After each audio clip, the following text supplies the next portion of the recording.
Assalamualaikum warahmatullahi wabarakatuh. Perkenalkan, saya Febria Tamara. Di sini saya sebagai host dan di samping saya ada wartawan saya. Dipersilahkan untuk memperkenalkan diri. Baik, perkenalkan nama saya Anissa Mezahra dari Prodi Pendidikan Nonformal Fakultas Ilmu Pendidikan Universitas Negeri Padang. Di sini saya akan memberikan 5 pertanyaan untuk melengkapi tugas tengah semester dari saudara kita Anissa Mezahra. Pertanyaan pertama saya, jelaskan konsep dasar sosiologi dan jelaskan hubungannya dengan ilmu sosial lainnya, seperti sejarah, antropologi, dan psikologi. Bagaimana keterkaitan sosiologi dengan ilmu-ilmu sosial ini berkontribusi pada pemahaman kita tentang masyarakat dan fenomena sosial?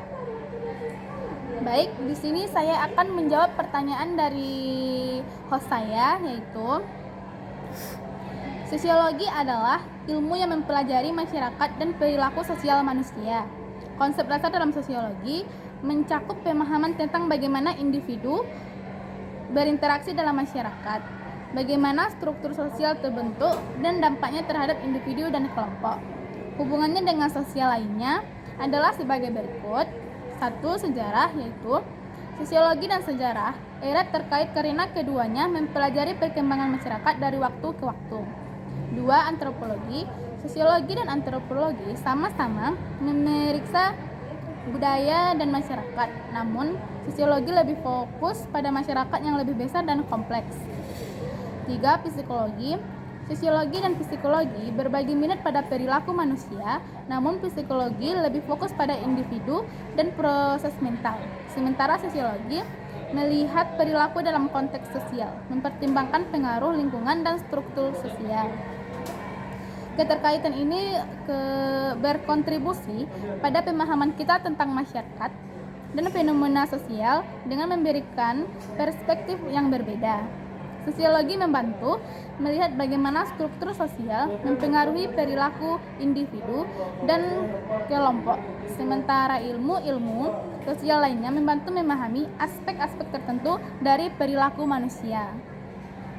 Baiklah, untuk pertanyaan yang kedua, ambil contoh sebuah studi kasus nyata seperti perubahan dalam struktur keluarga atau evolusi media sosial, dan jelaskan bagaimana struktur dan proses sosial berperan dalam perubahan tersebut. Apa implikasi dari perubahan tersebut terhadap individu dan masyarakat? Baik, saya akan menjawab pertanyaannya. Jawabannya yaitu perubahan dalam struktur keluarga. Dalam beberapa dekade terakhir, banyak negara mengalami perubahan signifikasi. Negara mengalami perubahan dalam struktur keluarga. Tradisionalnya, keluarga sering terdiri dari keluarga inti yang terdiri dari ayah, ibu, dan anak-anak. Namun, sekarang kita melihat lebih banyak variasi, termasuk keluarga tunggal, keluarga bercerai, dan keluarga terdiri orang tua yang bekerja. 2. Peran struktur sosial. Struktur keluarga memainkan peran penting dalam membentuk norma sosial dan nilai-nilai. Perubahan ini mencerminkan evolusi norma dan nilai dalam masyarakat, termasuk pengakuan lebih besar terhadap keragaman dan keluarga. 3. Proses sosial. Proses seperti urbanisasi, keseimbangan pekerja dan keluarga, serta perubahan budaya mempengaruhi struktur keluarga. Implikasinya, perubahan ini dapat mempengaruhi individu dengan cara seperti beban kerja yang lebih besar untuk orang tunggal, serta perubahan dalam integrasi sosial dan dukungan keluarga. Selanjutnya, evolusi media sosial. Media sosial telah mengalami perkembangan pesat selama beberapa dekade terakhir. Awalnya digunakan terutama untuk berinteraksi sosial. Sekarang mereka memiliki peran yang lebih kompleks, termasuk masyarakat, berita, dan mempengaruhi opini politik. Peran struktur sosial. Media sosial menciptakan platform untuk interaksi sosial yang berada dari komunikasi tradisional. Mereka mempengaruhi norma sosial seputar privasi, komunikasi, dan pemahaman dunia. Proses sosialnya, perkembangan teknologi, globalisasi, dan perubahan budaya mempengaruhi evolusi media sosial. Mereka menjadi alat penting dalam aktivitas dan kompleks politik. Implikasinya, perubahan ini mempengaruhi individu dengan cara yang tepat, mempengaruhi kesehatan mental, opini politik, dan identitas sosial. Bagi masyarakat, hal ini memunculkan tantangan seperti penyebab berita palsu dan masalah privasi. Perubahan dalam struktur keluarga dan evolusi media sosial mencerminkan bagaimana struktur dan proses tersebut berperan dalam mengubah nilai, norma, dan interaksi dalam masyarakat. Implikasinya dapat berkisar dan tingkat individu hingga dampak yang lebih luas pada masyarakat secara keseluruhan, termasuk alam hal kesejahteraan sosial, norma sosial, dan kebijakan publik. Baik, pertanyaan selanjutnya. Apa yang dimaksud dengan masyarakat multikultural? Jelaskan konsep dasar dari masyarakat multikultural dan berikan contoh situasi nyata di mana multikulturalisme memainkan peran penting. Selain itu, jelaskan implikasi positif dan negatif dari masyarakat multikultural bagi integrasi sosial. Baik, saya akan menjawab pertanyaannya, yaitu jawabannya masyarakat multikultural merujuk pada masyarakat yang terdiri dari berbagai kompleks, etnis, agama, budaya, dan latar belakang yang berada, dan di mana beragam identitas tersebut diakui, dihargai, dan didampingi secara damai. Konsep dasar masyarakat multikultural melibatkan penerimaan perbedaan sebagai hal yang dialami, menghargai keragaman, dan menciptakan kesempatan untuk interaksi antar budaya. Contoh di situasi nyata di mana multikulturalisme memainkan peran penting adalah 1. Kota metropolitan. Kota seperti New York, London, dan Toronto adalah contoh masyarakat multikultural di mana penduduk berasal dari berbagai negara dan penduduk berasal dari berbagai budaya.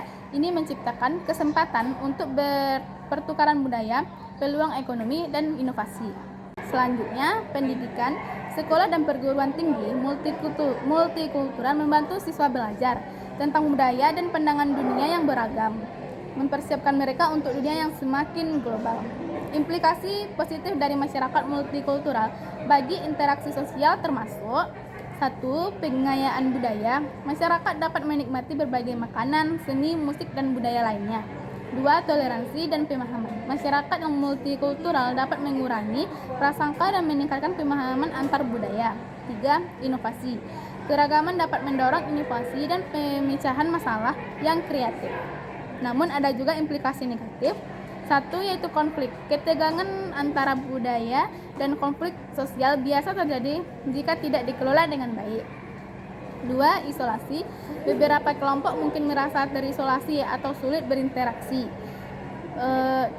Diskriminasi. Ada risiko diskriminasi atau ketidaksetaraan bagi beberapa kelompok. Baiklah, pertanyaan selanjutnya. Jelaskan ciri-ciri utama lembaga-lembaga sosial dalam masyarakat. Bagaimana lembaga-lembaga ini mempengaruhi distribusi kekuasaan dan wewenang dalam masyarakat. Berikan contoh yang konkret dari lembaga-lembaga ini yang memainkan peran kunci dalam proses pengambilan keputusan. Baik, saya akan menjawab pertanyaan tersebut. Lembaga-lembaga sosial dalam masyarakat memiliki beberapa ciri-ciri utama. 1. Norma dan nilai. Lembaga-lembaga ini sering mempromosikan norma dan nilai tertentu yang menjadi dasar bagi tindakan individu dalam masyarakat. Misalnya, agama menjadi lembaga sosial mempromosikan nilai-nilai norma tertentu. 2. Aturan dan peraturan. Lembaga-lembaga sosial sering memiliki aturan dan peraturan yang mengatur perilaku anggota. Contohnya, pemerintah, lembaga yang memiliki peraturan hukum. 3. Hierarki dan struktur. Banyak lembaga sosial memiliki struktur hierarki yang menentukan tingkat kekuasaan dan otoritas. Contohnya dalam perusahaan, manajemen memiliki kekuasaan yang lebih tinggi daripada karyawan biasa. Lembaga-lembaga sosial mempengaruhi distribusi kekuasaan dan wewenang dalam masyarakat dengan beberapa cara. 1. Pembagian peran. Lembaga-lembaga menentukan peran dan tanggung jawabnya individu dalam masyarakat, yang pada giliran mempengaruhi sejauh mana kekuasaan dan wewenang dibagi. 2. Kontrol sosial. Lembaga-lembaga ini dapat melakukan kontrol sosial untuk memastikan bahwa norma dan aturan diikuti. Selanjutnya, pengambilan keputusan. Beberapa lembaga seperti pemerintah atau parlemen memiliki peran kunci dalam proses pengambilan keputusan yang mempengaruhi seluruh masyarakat. Contohnya, dalam sistem demokratik, parlemen adalah lembaga yang memutuskan undang-undang yang berlaku. Sebagai contoh konkret, ada dapat mempertimbangkan PBB sebagai lembaga interaksi yang memainkan peran kunci dalam pengambilan keputusan global. PBB memiliki Dewan yang Keamanan yang memiliki kekuasaan dalam masalah keamanan internasional dan pengambilan keputusan yang mempengaruhi negara-negara di seluruh dunia.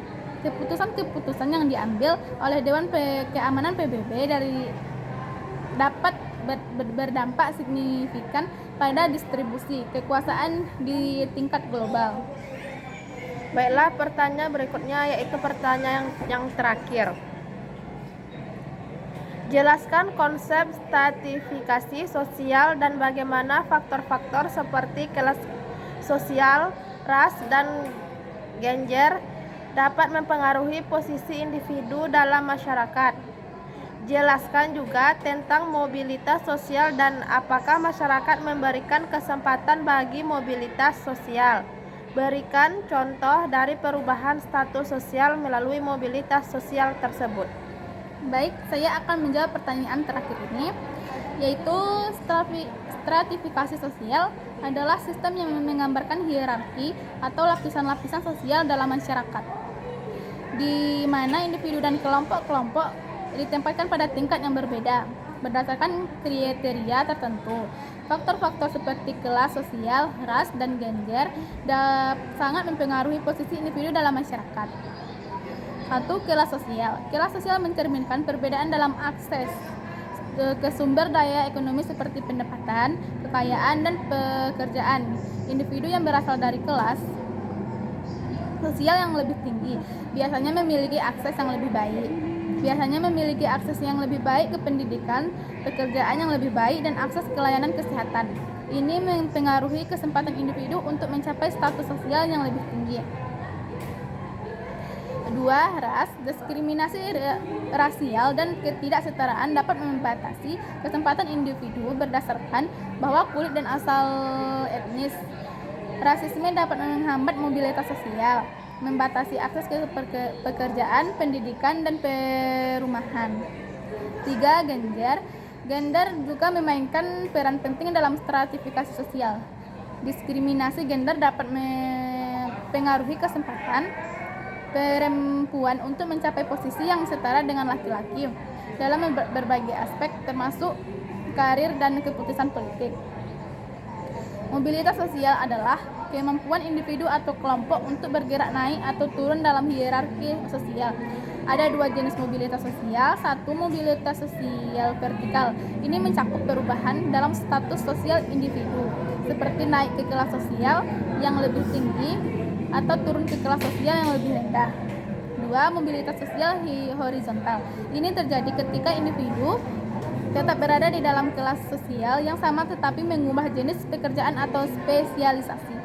Masyarakat dapat memberikan kesempatan untuk mobilitas sosial, terutama melalui faktor-faktor seperti pendidikan merata, peluang kerja yang adil, dan perubahan kebijakan sosial. Contohnya, mobilitas sosial meliputi seseorang yang awalnya berasal dari keluarga miskin namun dengan pendidikan dan usaha keras. Mereka dapat mencapai posisi sosial yang lebih tinggi, seperti menjadi seorang profesional atau pengusaha yang sukses.